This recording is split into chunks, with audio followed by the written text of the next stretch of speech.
What are the best matchups for fantasy football for quarterbacks and running backs in week 3? Who are the players that you should be starting and sitting? Time to break it down to see who can help you win or lose your matchup in week 3 here on Locked On Fantasy Football. Are Locked On Fantasy, your daily NFL fantasy podcast. Part of the Locked On Podcast Network. Your team every day.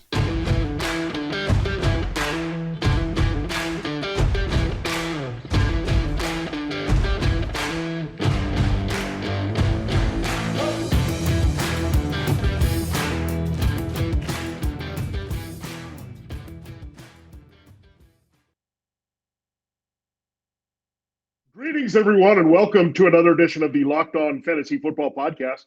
As usual, I'm your host, Vinnie Iyer, and when I'm not doing this, I'm writing about NFL and fantasy football for sportingnews.com. Yup, it's up there, my stardom sit-em column, already looking at the plays that you should think about here in week 3 across the board, across positions, quarterback, running back, wide receiver, tight end, and defense. So check that out. Here at Locked On Fantasy Football, we're going to do it a little bit differently here. We usually have matchup Wednesday, matchup Thursday. We're still going to do that, but we're not going to take a game-by-game approach. We're going to take it position by position. So we'll go in-depth and tell you what's a good play across the board. So we'll do quarterbacks and running backs going forward on Wednesdays, and then come back with wide receivers and tight ends. And if there's some streaming defenses that we particularly like, we'll mention them as well on Thursday. So still the double dose of matchups Wednesday and Thursday, but looking more position-wise there than game-wise. So knowing the guys that you want to play, getting your lineups this week that can make a big difference beyond the obvious, and also maybe looking at guys that may not be so obvious to put on your benches this week in fantasy football. So let's get right to it. We'll dive into the quarterbacks here in a moment. First, I got to tell you, LinkedIn Jobs is presenting this episode. LinkedIn Jobs helps you find the candidates you want to talk to faster. Post your job for free at linkedin.com/LockedOnNFL. Thanks for making Locked On Fantasy Football your first listen every day. We're free and available to you on all platforms. All right, quarterbacks. Let's go through my rankings really quick. These are the guys that you should just play no matter what here. Josh Allen, yeah, I like him. He's red hot. He's going into Miami. That should be a interesting game. Jalen Hurts, you can't sit him, so he's good to go. He's playing the Commanders. Justin Herbert, we're going to watch that injury, the ribs that he took a shot to against the Chiefs. It's going to be all week. They say day to day right now with Brandon Staley. So still love the matchup if he can get in there against the Jaguars. Patrick Mahomes, no brainer there. Colts defense has missed Shaquille Leonard, so he's number 4 here. You look at Lamar Jackson, tougher matchup maybe against the Patriots. Patriots defense has been okay, but allowed some big points there in week 1 to the Dolphins. So Lamar definitely is a start. Joe Burrow, I know it's been a little bit rough here with the first 2 games against the Steelers and Cowboys, but at the Jets, he's a no-brainer there. And Kyler Murray, it's been a wild ride, but I think you saw some of the Kyler Murray there in the second half and overtime of the Raiders game. So, yeah, he's a start, but he's in the back end here this week in the middle of the QB1s against the Rams. So let's dive into the players that you should be looking at. And these are quarterbacks that are on the fence here. And it's really tough when you don't look at those top 7 guys. Even Murray has been a little bit disappointing, but you look at those half dozen, the upper end of the QB1s, it's getting a little difficult after that. It's kind of week to week with the other guys. So let's look at Kirk Cousins. This is a great matchup. He's away from prime time. We know he's terrible in prime time. So really underwhelmed and disappointed. He couldn't get Justin Jefferson or any of the receivers really going against the Eagles. Well, he's back at home, back in the 1 p.m. Eastern time window against the Lions defense. We've seen the big numbers put up by Jalen Hurts and then Carson Wentz. So it lines up really well for Kirk Cousins to have a big rebound game here at home. But really, this whole Vikings offense, I think you'll see it look more like it did in week 1 at home against the Packers, much different in week 2, that Monday night loss to the Eagles. So Kirk Cousins against the Lions is a very good start this week. Matthew Stafford should keep it going. I know he had the 2 interceptions last week, but still a pair of touchdowns to Cooper Kupp, Al, and Robinson getting into the end zone as well. The Cardinals secondary, they overachieved a bit against the Raiders, but still give them some numbers there. I think Cooper Kupp can go off there on the Cardinals for sure. They don't have anyone to cover him. and you have Robinson probably staying involved. Tyler Higbee could also do something here. So I would expect Stafford to put up 3 more scores. I like Cousins for at least 2 against the Lions. Stafford, I think there's a good shot at 3. You might have to live with the interceptions. It is a road game.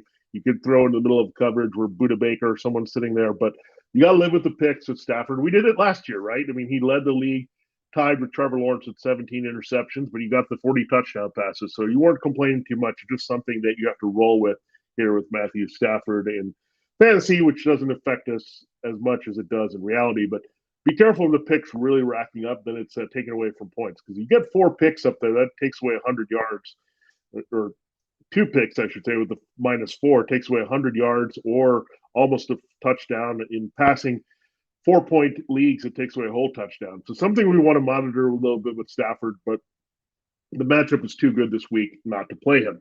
Derek Carr, he's looked a little bit shaky in this Josh McDaniels offense so far, but I like him this week against the Titans. I think it's going to be a sneaky, high-scoring game on the docket here. The Titans secondary, just a mess here. This could be a big Devontae Adams game. Christian Fulton, their top corner, was hurt last week against the Bills, and they just got shredded. So Derek Carr should have a rebound spot here through Adams, through Hunter Renfrow. We'll watch him with the concussion here. Darren Waller. The Titans are typically good against the tight end, but they struggle a little bit more in the middle of the field. So I think it could be a big Adams Renfrow game and maybe a little bit of Mac Hollins there to help the Raiders put up some points. They really need a win. They're 0-2. 2 0-2 teams. You'll get desperation and good offense there. So the guys that we've been on the fence about in the borderline QB1, QB2s, Cousins, Stafford, and Carr, all really good plays this week. Carson Wentz, is he for real after 2 weeks? The weapons are definitely real. I mean, you have Terry McLaurin and Curtis Samuel's now healthy. Jahan Dotson looks like a thing. Logan Thomas. I mean, those are 4 very solid weapons. I think that's getting into those guys before we look at Antonio Gibson and J.D. McKissick out of the backfield. So good weapons. This team is going to be trailing a ton. We saw their defense is terrible. It's a revenge game for Carson Wentz, so that's not why I like him as much. I like him, again, the pure volume. Again, you're going to have to live with some mistakes from Wentz as well. But, again, we saw that last year, and he was very productive. He was borderline QB1. So I think this Carson Wentz just has a bad rap from his reality, but he's going to put up the numbers. He's kind of a wild card. He can, at any time, put up a clunker, but I feel confident that he'll keep it up against the Eagles this week there, especially at home. If it was on the road, a little bit hostile there in Philadelphia, maybe the second time we might take pause depending on where we're at with Carson Wentz. But definitely a play this week that should stay with the hot hand. Speaking of hot hand, Jared Goff, I mean, this game against the Vikings has a high point total, over 52.5 here. So when you're looking at that, I mean, Goff and Cousins should go off here. So Amon-Ra St. Brown has been unstoppable. You look at the Vikings secondary. Look, they have Patrick Peterson, but he's old. You got Cameron Dantzler. We saw that, and they overachieved a little bit against that Packers limited receiving core, but really struggled there against the Eagles, who had their A.J. Brown, Quez Watkins, and one Devonta Smith really having a good game there. So Goff is going to spread around. He's feeling good with Josh Reynolds. Remember, they had a history going back to the Rams. DJ Chark even was blank last week, so he could get involved. And don't forget about Hawkinson. He's been quiet, and DeAndre Swift in the backfield. I think they can do a little bit more in the passing game. Now, here are some guys that I think Goff is already in that fringe. I think Carson Wentz has played himself into the top 12. So Cousins, Stafford, Carr, and Wentz fall into that category with those 7 no-brainer starts here. When we look at Justin Fields, this could be a bounce-back game for Fields with his running. This Bears offense has looked awful against the 49ers and Packers, but those are the 49ers and Packers. These are 2 very good defensive teams. The first game was played in the rain. Second game, they were just lifeless. I think they need to come to life. I mean, Cole Kmet has been blanked. Darnell Mooney's done nothing. It is the Texans at home. If they cannot get going against this defense, and it's played a little bit better than we expected. I mean, the Texans went on the road and kind of contained Russell Wilson, but I think that was as much an issue of the Broncos' dysfunction a little bit early with Nathaniel Hackett. So Bears have some dysfunction, so there's some worry there for sure. But Fields, again, get him running. He did produce 2 touchdown passes in week 1. Ran for 1. He could have had 2 there. Should have had 2 if they ran the right play at the goal line. So the coaching is getting in the way a little bit of Justin Fields. Once again, we had this with Matt Nagy. We're having this a little bit with Luke Gentry here. Remember, the Packers really knew the kind of offense they were running last week. So with that familiarity with Gentry moving. But this is a game, maybe a get-well game for the Bears and get more right here, but definitely Fields is someone we're looking at. Now, Marcus Mariota also, look, he's produced here early in the season. First game was pretty solid there. He's not the best QB1. He's kind of more of a QB2, borderline in deeper league. Superflex, he's been very valuable here. So, again, I think he'll get Kyle Pitts going. The Seahawks have not covered the tight end well. Drake London is emerging. Other weapons are there. Olamide Zaccheaus had a nice play there for touchdowns against the Rams. So, Mariota looking good here, and he's going to do some running. I wouldn't expect a lot of running from Mariota, but he's definitely doing more running than, say, Russell Wilson at this point. So Mariota, again, is a sneaky play this week at the Seahawks. So there's a lot of options here. If you lost Dak Prescott or Trey Lance, I mean, you can look at these guys that I mentioned, Goff, Fields, and Mariota.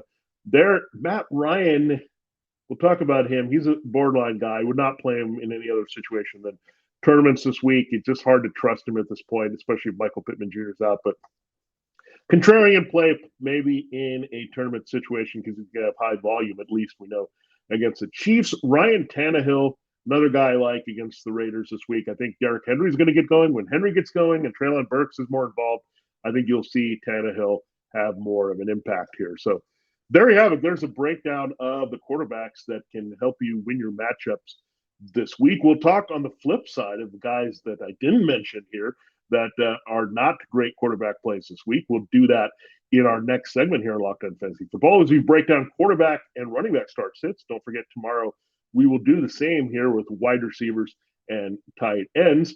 I told you at the top of the show that this episode of Locked On Fantasy Football is brought to you by LinkedIn Jobs. As you gear up for fall, you need the right people on your team to help your small business fire at cylinders. That just like an NFL team trying to get it going here in September to go into October and keep rolling into the holidays. LinkedIn Jobs is here to make it easier to find the people you want to talk to faster and for free.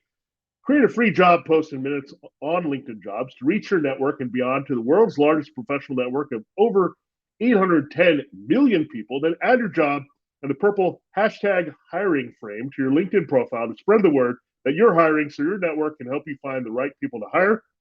Simple tools like screening questions make it easy to focus on the candidates with just the right skills and experience so you can quickly prioritize who you'd like to interview and hire. It's why small businesses rate LinkedIn Jobs #1 in delivering quality hires versus leading competitors. LinkedIn Jobs helps you find the candidates you want to talk to faster. Did you know every week nearly 40 million job seekers visit LinkedIn? Post your job for free at linkedin.com/LockedOnNFL. That's linkedin.com/LockedOnNFL to post your job for free. Terms and conditions apply.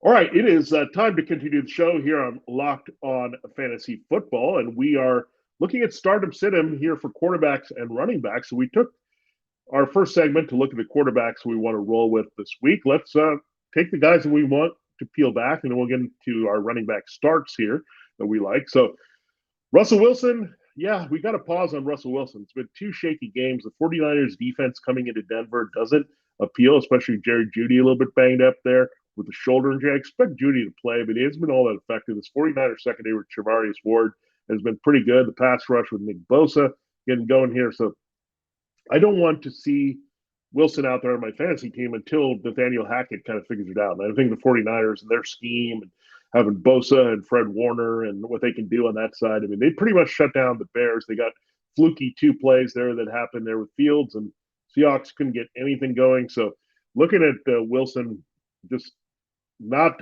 going to play him. Look, it's nostalgic to play Wilson maybe. He has 16-4 record against the 49ers, but when the 49ers defense is loaded like this, I'm not going there. The Packers defense and the Buccaneers defense, same game, Tom Brady, Aaron Rodgers. Who knew that this game was going to be a grindy type game with defense and maybe a lot of the running game with Leonard Fournette and the combination of Aaron Jones and A.J. Dillon? But that's what I expect here. I mean, it's a very low total. It's 41.5. I have it slightly going over. I have it 24-20 Buccaneers, but I don't see Brady having a big game. I think the defenses can also come through. Keep in mind, Mike Evans is down here for the Bucs with suspension. We'll see if the appeal goes through, but I don't think it's going to happen here. He has too much of a history fighting against the Saints to say we're going to play him this week. So no Evans. Maybe Julio Jones returns, but he's been looking shaky here with the knee injury. I don't think Chris Godwin's going to be back in the hamstring. Scotty Miller got banged up. They had to go put Cole Beasley on the practice squad here. So it's looking pretty thin here at receiver for Brady. He's frustrated. I think, again, the way the Buccaneers defense is playing also, it's not going to help Brady want to put up numbers. He just wants to escape with victories. That's his mindset here. And he'll get it going. And the matchups are going to be great. This was not one. So tough schedule when you look at it early. We have Dallas, New Orleans, and Green Bay. Some very good pass defenses here. So he's going to get out of it. He's going to get his weapons back. He's going to get the left tackle back. He's going to get better. Same thing with Rodgers. Bakhtiari is going to come back at left tackle pretty soon. They'll get more confidence in these young receivers. Alan Lazard is going to get some help here, but not going to play them. This Buccaneers defense with Todd Bowles playing excellent here. So expect a grindy defensive game, not what you usually expect with Brady and Rodgers on the field. I mean, they can dig deep and make things happen, but they're not superhuman, and they're also limited here. Now, one guy that could help you lose your matchup this week is Tua Tagovailoa. And I know he had the 6 touchdowns. It was great, but that was against the Ravens. The Ravens secondary actually is pretty good, but still inexperienced there. A lot of miscommunication, some new pieces there. Their pass rush could not get it done with the blitz. Without the blitz, I would say. So that's a bad thing because you have to create one-on-one matchups for Tyreek Hill and Jalen Waddle in short areas. The Bills are not going to allow that. First of all, they have a very strong zone defense concept with Sean McDermott and Leslie Frazier. Plus, let's see what Micah Hyde does here. They're a little bit questionable on Hyde playing. He got hurt against the Titans, but you got Hyde, you got Jordan Poyer, so some safeties that have played together. So you're not going to have the same issues that Marcus Williams and Kyle Hamilton, the rookie, 2 newcomers in that Ravens defense had. These guys have played together, good scheme, good corners. Dane Jackson, we'll see if he has to miss it with that scary injury he had there. But Mike McDaniel's done a tremendous job to scheme these 2 guys open. But Sean McDermott, Leslie Frazier are also pretty good. The Bills are loaded. They've got that rotational pass rush that really works with Von Miller. So Tua, I mean, we saw in week 1. I mean, the numbers weren't great in week 1 against the Patriots, and those numbers could definitely come again, even with the 300-yard game against the Bills. Now, Jameis Winston, I also don't like. I mean, the back injury is concerning. Didn't look all that great. Carolina, you can run on them. We'll see who they run with. That's going to be the issue. I think that's another low-scoring, grindy game between those teams. I do like Trevor Lawrence over the long term. His first game was okay against the Commanders. He did get better in week 2 with a couple touchdown passes, but the Chargers defense is tough. I think you run on them more than you pass on them. So the Chargers, especially with Bryce Callen in the slot, could contain Christian Kirk this week. Not feeling Trevor Lawrence. I'm not going to go Jimmy Garoppolo. I know you're eager to have someone there for Trey Lance, but Garoppolo, again, the upside is a little bit low in this Broncos matchup. The Broncos are not very good against the run. The 49ers, I think, are going to keep it simple. I could see 2 TD passes coming for Garoppolo, but not a high volume there with what he's going to do. I think it's going to be another maybe game with not a lot of scoring in this one. So I think you look at Jeff Wilson Jr., Deebo Samuel in the running game. I think they can dominate there. So I don't see a lot of yardage for Garoppolo. We're not sure if George Kittle will return either. That would help his value here, but I'm not going to recommend him. I think you can do better there than force him into the lineup against the Broncos. Now, quick look at our guys that are easy to play that we look at in our rankings for running backs. Jonathan Taylor should have a rebound game against the Chiefs. This is the guy that I think is going to have that big game that we're looking for. Dalvin Cook against the Lions. The Lions have gotten destroyed here early in the season. Eagles backfield all had big games. You had last week the Commanders getting some things going with Antonio Gibson and J.D. McKissick. So Dalvin Cook overdue for a big game. There are some concerns that this blocking scheme is not great for Cook, but he's too talented. He should be getting going here. They need to get him going. They need to power through, and I think they'll play with the lead in this one, just like they did in week 1. They need to get Cook more volume. They can't make it all about the Justin Jefferson show. So Cousins and Cook are going to really help you win your matchups this week. I do like Cook to smash here. So good guy that you're going to look at in DFS tournaments. We'll get into that there on our Lineup Friday show where we look at the DFS recommendations for FanDuel cash games there that you can really look at. And he also might be one of the guys we're looking at Prize Picks this week to look at his available projection. Nick Chubb, Thursday night, going to kill it against the Steelers.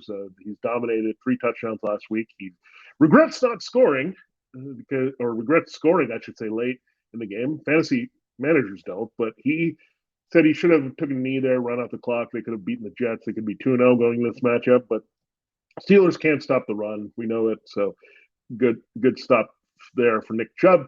Joe Mixon rebound. I think they'll get some volume there against the Jets. Derrick Henry also should rebound at home against the Raiders. Austin Eckler in a good spot against the Jaguars. Saquon Barkley, buyer beware. He's big run dependent still. The Cowboys are good at bending and no breaking. I still think based on volume, he's every week RB1. Christian McCaffrey, same thing, but it hasn't been all that impressive there for McCaffrey. At least Barkley had the monster week one. McCaffrey said, he's been so-so. He's put up decent numbers, but not what you're expecting from a first-round pick there. So still in the top 12 for me. DeAndre Swift, good spot against the Vikings. Leonard Fournette, as we mentioned, could be busy against the Packers here this week. And Najee Harris on the other side. They need to help him with some blocking and some legitimate passing game. That might not happen until Kenny Pickett gets in. Maybe it doesn't happen for a while here with Harris. Antonio Gibson still have to play him as the lead back until Brian Robinson Jr. can return. Aaron Jones and A.J. Dillon, I have them 13 and 20 respectively this week. Alvin Kamara, we'll see if he returns. It's a great spot for him if he can get decent volume there against the Panthers. James Conner, we're going to watch him, see if he plays against the Rams. He's a no-brainer start if he is. If he doesn't play, I think I would lean more to Darrell Williams because of the reception ability and the touchdown ability versus Benjamin. There, Javonte Williams down on him a little bit because of the usage here, but still playable against the 49ers as a RB2. James Robinson getting too much volume to sit here. So against the Chargers, again, mentioned them. David Montgomery is another guy that really stands out to me. They were still running David Montgomery when they were down big against the Packers last week. So I really like that spot against the Texans. This week at home, the Texans gave up that monster game to Jonathan Taylor in week one, and they let the Williams and Gordon have a pretty good game last week in Denver. Kareem Hunt, yeah, you can get him in the lineup as well with Nick Chubb. He's too involved in the running game there to play. Definitely on Thursday night. They're the bread and butter of the offense right now, Chubb and Hunt there for Thursday night against the Steelers. All right, let's get to guys that are on the borderline here that you may have questions about. Clyde Edwards-Helaire is the guy that I like this week. He's actually been a very strong RB1. Again, he's, I think, more of an RB2 when it's all going to be said and done because he's not going to be guaranteed for the big touchdowns. And the usage could be questionable versus one Jerick McKinnon and Isaiah Pacheco. But against the Colts, we'll see about Shaquille Leonard. If he misses a game, that helps you feel better about CH in this particular matchup. Cordero Patterson, it's the Seahawks this week. They're going to get him going. He did get the 10 touches even with Damian Williams out. He's still ahead of Tyler Algier, but I think Patterson reels off a long one for a score this week. Jeff Wilson looked good, and you also had Tyrion Davis-Price get hurt. So, so it's good for Jeff Wilson. Will he stay on the field? Will Jordan Mason have to be on there soon? We'll have to see there. But Jeff Wilson for now. The Broncos giving up some good yardage there in the running game. They just didn't get volume versus them with Rashad Penny or Damian Pierce. 49ers could have a good chance of running all over them this week. Miles Sanders, keep rolling with him against the Commanders here. Good spot for him. Ezekiel Elliott and Tony Pollard. Tony Pollard, I liked Pollard last week. Didn't like Elliott. We got Pollard to come through more than I expected with a nice little receiving touchdown there against the Bengals at home. This is a good matchup. The Giants are not great on these outside running backs. Inside, they're not bad. They're a little bit tough, but Leonard Williams is banged up for the Giants. That could help Elliott get going here. But Elliott has a good history against the Giants in general.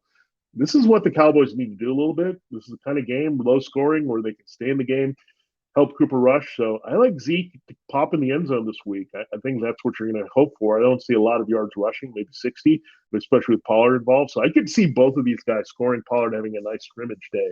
And keep in mind, Dontrell Hilliard scored twice on two outside little passes. So the Cowboys are going to watch that. Kellen Moore is going to look at that on tape, and Christian McCaffrey, what he did against the Giants last week. So that's going to have Elliott and Pollard. This could be a Dameon Pierce breakout game against the Bears. And look at the Bears. Their run defense has been okay, but they got smashed there by Aaron Jones last week and a little bit of A.J. Dillon. So they're a little bit vulnerable up front. The Texans are going to stick with the run. They should at least stay in the game somewhat early in this one to get Pierce the necessary touches. And he got the touches even in that game where they were behind against the Broncos late. In that one, Breece Hall is almost an every week thing as an RB2 here. Michael Carter, it was fun while it lasted, but Breece Hall's the man. Darrell Henderson Jr. playing the Cardinals. Yeah, he's still a guy over Akers. A little bit touchdown dependent here in this offense, but I think it can happen again this week. Travis Etienne, I like the usage. I think it's going to go up a little bit more. They need another weapon. Zay Jones is not the guy behind Christian Kirk. The tight ends are a little bit hit or miss with Evan Ingram and Dan Arnold. they're about the running game, and they've got a very good offensive line. Brandon Sheriff is the blocker there so that they got. So Etienne, I do like sneakily. Mention how much I like Montgomery and Robinson this week, and Cook and Mixon, I think, will smash it as well. So those are the standout running backs on the start side of things here ahead of week 3. And just like Kirk Cousins, Dalvin Cook is going to come through here for you and really change the course of your matchup in week number 3. All right, we'll close the show looking at running backs that you may want to hit the pause button on in your lineups this week. We'll get into that in our final segment here. Before we do that, I got to tell you about Bet Online. That's where the action is here. This NFL season, trust Bet Online. It's your number one source for all your pro and college football betting needs and pro sports information this season. Find all the latest football league developments, game matchups, news, and podcasts, including this year's games here in the early part, September turning into October. It's a good time of year to get in on Bet Online. Bet Online is your continued source for all your sporting wagering information, including live betting, esports, and scores. BetOnline.net is also the fastest and easiest way to check in on all your favorite sports and events, including NFL, MLB going on right now as we head into October in the playoffs, MMA, boxing, and golf. Head to the website today, BetOnline there, or use your mobile device to learn more about the trends in action. BetOnline, where the game starts. All right, it is time to close this edition of Locked On Fantasy Football. We're looking at quarterback and running back stardom cinema advice here for the week. Excuse me. All right. Yes, we're allergic to these running backs. These are the ones that you do not want to start here this week. So these are the guys that we're going to keep out of the lineup. So excuse me on that. Excuse me also on Josh Jacobs. I'm sorry about that, guys. I mean, just not coming through for us on our fantasy teams. He's just plodding there. It's not a very interesting running game for the Raiders. It's like such a hassle to get to 60 yards. And they give this guy some decent chances in the red zone. It's just tough with Josh Jacobs. I mean, he's just a guy at this point. I wonder if they're going to pivot. I mean, it was hard with the Brandon Bolden out last week. Zamir White's got to have a chance at some point, but this is pretty bad.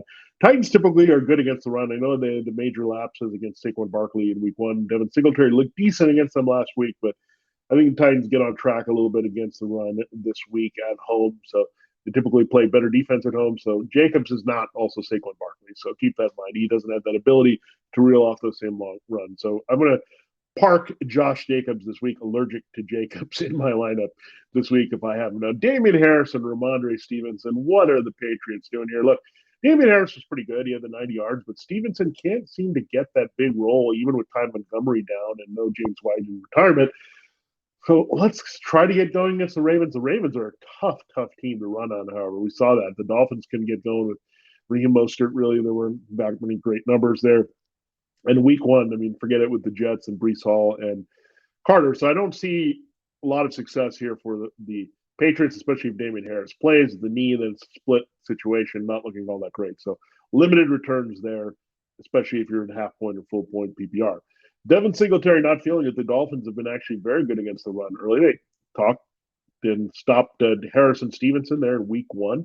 The Ravens, I know, can't run the ball on anyone. They did give up a lot of rushing to Lamar Jackson, and I could see the Dolphins doing that to Josh Allen. But in the traditional running game, I think they can slow down Devin Singletary in this one. Melvin Gordon, we just want him to not be a part of this Broncos backfield. He's not producing on his own right here as well. So that's a little bit concerned with Melvin Gordon. So not going to trust him. Cam Akers, forget about it. You're not going there here in the matchup against the Cardinals. You just can't trust the volume. I think they want to get him the volume over Henderson, but get split with Henderson. Henderson getting the key looks, not going to go with Akers. I'm going to avoid the Dolphins' backfield. This Raheem Mostert, Chase Edmonds thing, this is not about the backfield here for the Dolphins. It's all about Tyreek Hill and Jalen Waddle, which is great for their fantasy prospects here in a pass-heavy offense with Mike McDaniel and Tua Tagovailoa, but not going to the backfield. You just have to go elsewhere. Nyheim Hines, look, there could be the theory of half point and full point PPR. You could get a lot of checkdowns this week coming in. This passing game is struggling. So PPR, you might say, okay, he has some value against the Chiefs, but no, I'm not going to go there. I think they're going to use a lot of Jonathan Taylor. They're desperate here for a win. Keep in mind, they're 0-1-1, Indianapolis is. So they need Hines to get going. It's pretty disastrous, their start. They got to give themselves a shot against KC, and they've actually played the Chiefs well with Taylor. So keep that in mind. Taylor can run on the Chiefs, so I think they're going to be careful and give a lot of Taylor the ball this week. Now, Ravens, if you're trying to find someone in the Ravens backfield, it's been brutal. Kenny Drake, Mike Davis, Justice Hill, these three guys, not good. It's almost the same thing we went through last year with Devonta Freeman and Latavius Murray and Le'Veon Bell. Just get back J.K. Dobbins. That's right. You will take Gus Edwards at this point.